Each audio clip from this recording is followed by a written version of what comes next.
Hello students, welcome to my YouTube channel Bappa physics. स्वागत है आपका।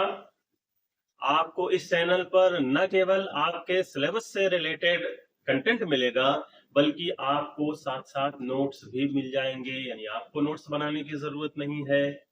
छोटा सा काम करना होगा आपको उसके लिए कि आपको इस चैनल को सब्सक्राइब करना होगा, लाइक करना होगा, शेयर करना होगा और इस वीडियो को बगैर स्किप किए हुए पूरा देखना होगा। तो आइए चलते हैं। आज का एक और महत्वपूर्ण टॉपिक है हमारा interference of light. Interference of light को अगर हिंदी में कहें तो प्रकाश का व्यतिकरण। प्रकाश का व्यतिकरण को समझने से पहले आपको यह जानना होगा कि प्रकाश क्या होता है। बहुत सारे लोग हैं जानते हैं, डेफिनेशन हो सकता है ना बता पाए। भाई आपसे पूछा जाए लाइट क्या है तो लोग यही कहेंगे कि लाइट जिससे हम चीजों को देखते हैं। बिल्कुल सही। लाइट एक प्रकार की ऐसी एनर्जी जिससे हम वस्तुओं को देखने के लिए प्रयोग करते हैं। अब लाइट की कौन सी, visible light, invisible light, electromagnetic wave, किस तरीके से हम, वो तो बहुत बड़ा कॉन्सेप्ट है, इसका बहुत बड़ा टॉपिक है। लेकिन यहां पर हम सिर्फ विजिबल लाइट की ही बात करें, यानी ऐसी लाइट, दृश्य प्रकाश, यानी ऐसी लाइट जो 4000 एंगस्ट्रॉम से लेकर के और लगभग 7800 या 8000 एंगस्ट्रॉम के बीच में वेवलेंथ उनकी लाइट करती है। बीच की वेवलेंथ को हम दृश्य प्रकाश की श्रेणी में रखते हैं, उनसे हम वस्तुओं को देख सकते हैं आराम से। अब यहां पर क्या है, इंटरफ्रेंस ऑफ लाइट के लिए आपको इंटरफ्रेंस समझना है। व्यतिकरण एक प्रकार का फिनोमिना है। फिनोमिना यानी परिघटना, घटित हो चुकी घटना। क्योंकि दो चीजें हैं, इवेंट भी घटना कहा जाता है। इवेंट वो घटित होने वाली घटना होती है, फिनोमिना का मतलब घटित हो चुकी, इसीलिए इसको परिघटना कहा जाता है। तो ये एक प्रकार का फिनोमिना है, कोई वस्तु नहीं है, कोई चीज नहीं है, कोई पार्टिकल नहीं है, कुछ भी नहीं, ये आपका फिनोमिना है इंटरफ्रेंस ऑफ लाइट। इसके लिए आपको करना क्या होगा कि इसकी डेफिनेशन पर जाना होगा। तो डेफिनेशन समझ लीजिए पहले, एक एक चीज आपको, एक एक लाइन का एक एक वर्ड आपको समझना होगा। तो देखिए, व्हेन टू और मोर वेव्स, दो या दो से अधिक तरंगे, हैविंग सेम फ्रीक्वेंसी, जिनकी फ्रीक्वेंसी बराबर हो, नियरली सेम एम्पलीट्यूड, जिनका एम्पलीट्यूड लगभग बराबर हो, किनका, वो जो दो या दो से अधिक तरंगे हम कंसीडर कर रहे हैं उनका, and having a constant phase difference, और जिनके पास जो फेज डिफरेंस हो वो लगभग कांस्टेंट हो या कांस्टेंट हो समय के साथ। आपको दो या दो से अधिक तरंगे लेनी है, यहां पर वेव्स लेनी है, लाइट वेव्स लेनी है। हैविंग सेम फ्रीक्वेंसी, जिनकी फ्रीक्वेंसी समान होनी चाहिए। फ्रीक्वेंसी आपको पता है। Amplitude, maximum displacement from its mean position, और having a constant phase difference, उनका जो फेज डिफरेंस। अब फेज क्या है पहले ये जान लीजिए, फेज क्या है। फेज को जानने के लिए आपको ये पता होना चाहिए कि हमारी वेव कुछ इस तरीके से ट्रेवल करती है। अगर इस तरीके से ट्रेवल करती है तो किसी भी वेव की पोजीशन और डायरेक्शन, ये दो चीजें आपको याद रखना है, यानी पीडी याद रखना है आपको। पोजीशन और डायरेक्शन जो भी क्वांटिटी बताएगी वो उसकी फेज है। जैसे बात है कि सममित पोजीशन हो, जैसे यहाँ पर है पोजीशन इसकी ये है, डायरेक्शन ये है, यहाँ पर है पोजीशन ये है, डायरेक्शन ये है, यहाँ पर है पोजीशन ये है, डायरेक्शन ये है, क्योंकि हम इसके वेव नेचर को ही यहाँ पर कंसीडर कर रहे हैं। तो पोजीशन और डायरेक्शन को बताने वाली जो क्वांटिटी होती है वो होती है उसकी फेज। अब जैसे बात है दो होंगे फेज तो डिफरेंस होना उसमें लाजमी है। तो यहाँ पर आपको कांस्टेंट फेज डिफरेंस लेना होगा। तो अब दो या दो से अधिक तरंगे जिनकी कंडीशन है, यही कंडीशन हो जाएंगे आगे, जिनकी फ्रीक्वेंसी समान हो, जिनका एम्पलीट्यूड समान हो और जिनका फेज डिफरेंस भी समान हो, कांस्टेंट हो, समय के साथ समान, कांस्टेंट है। Travel in a medium simultaneously, चलती हैं किसी माध्यम में एक साथ, साइमल्टेनियसली माने एक साथ। दो या दो से अधिक तरंगे चलेंगी तो झगड़ेंगी जरूर, इंटरफेयर करेंगी, इंटरफेयर के फलस्वरूप जैसे ही झगड़ा करेंगी, वो जैसे ही इंटरफेयर करेंगी एक दूसरे के साथ, बस उसी के बाद का तो उनके जो रिजल्टेंट इंटेंसिटी है, झगड़े के बाद, इंटरफेयर के बाद, करने के बाद जो कुछ आपको मिलेगा वही है interference of light. Each other the resultant intensity of light is not distributed uniformly.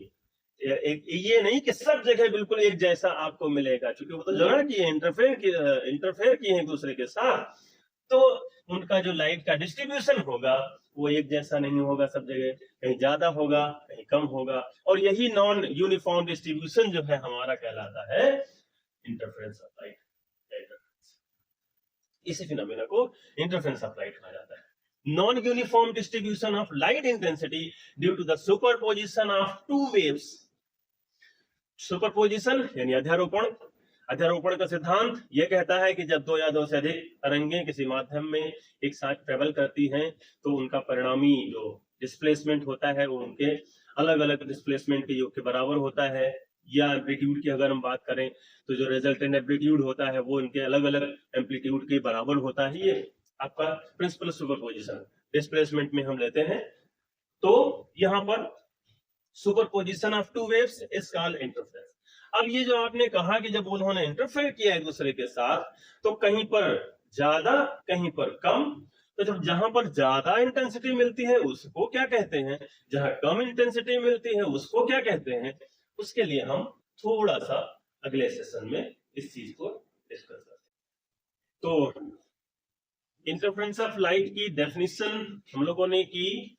Definition के तहत आपने ये कहा कि जब भी दो या दो से अधिक तरंगें जिनकी की फ्रीक्वेंसी समान हो, जिनका एम्पलीट्यूड लगभग समान हो और फेज डिफरेंस कांस्टेंट हो समय के साथ, किसी माध्यम में एक साथ एंटर करती हो, ट्रेवल करती हो, एक साथ चलती हो, तो इंटरफेयर करेंगे एक दूसरे के साथ, और जब इंटरफेयर करेंगी तो उनका जो डिस्ट्रीब्यूशन होगा एनर्जी का वो यूनिफॉर्म नहीं होगा, कहीं ज्यादा कहीं कम, और इसी नॉन यूनिफॉर्म डिस्ट्रीब्यूशन को ही आपने कहा था ये इंटरफेरेंस ऑफ लाइट। अब वो कम ज्यादा, हमने कहा था कि कम और ज्यादा जहां जहां होगा उनका भी कुछ नाम है। तो जहां जहां ज्यादा हो जाएगी इंटेंसिटी, मैक्सिमम हो जाएगी इंटेंसिटी, मिल जाएंगी दोनों एक साथ, उसको कहा जाता है कंस्ट्रक्टिव इंटरफेरेंस। कंस्ट्रक्टिव यानी समपोषी, सम्मान्य बराबर, पोषण करना चीज का, समपोषी यानी कंस्ट्रक्टिव, कंस्ट्रक्शन करना, निर्माण करना, चीज को मिला करके बनाना किसी चीज को। तो यहाँ पर दो या दो से अधिक तरंगें मिल गई एक साथ, उनकी इंटेंसिटी तो वो हो गई मैक्सिमम, वहां पर आपको दिख रही। हमने कहा था अगर हम एक स्क्रीन रख दें तो स्क्रीन पर आपको कहीं कहीं पर डार्क और कहीं कहीं पर ब्राइट आपको बैंड्स नजर आएंगे। वो बैंड्स क्या कहलाते हैं हम लोग आगे पढ़ेंगे, वो जो स्क्रीन पर बैंड्स हमको नजर आएंगे वो वही। तो कंस्ट्रक्टिव इंटरफेरेंस, और जहां जहां पर हमको मिनिमम मिलेगा, इंटेंसिटी कम मिलेगी, मिनिमम मिलेगी, जीरो मिलेगी, उससे हम कहते हैं डिस्ट्रक्टिव इंटरफेरेंस, यानी कि विनाशी, विनाश हो गया, खत्म हो गए, लड़ मर गए एक दूसरे के साथ, वो हो गया आपका डिस्ट्रक्टिव इंटरफेरेंस, जीरो हो गई। तो कंस्ट्रक्टिव इंटरफेरेंस कहां कहां आपको मिलेगा, those points of the medium, माध्यम के वह बिंदु, वो बिंदु at which the resultant intensity is greater than, जहां पर रिजल्टेंट इंटेंसिटी यानी परिणामी तीव्रता ग्रेटर देन होगी, यानी ज्यादा होगी।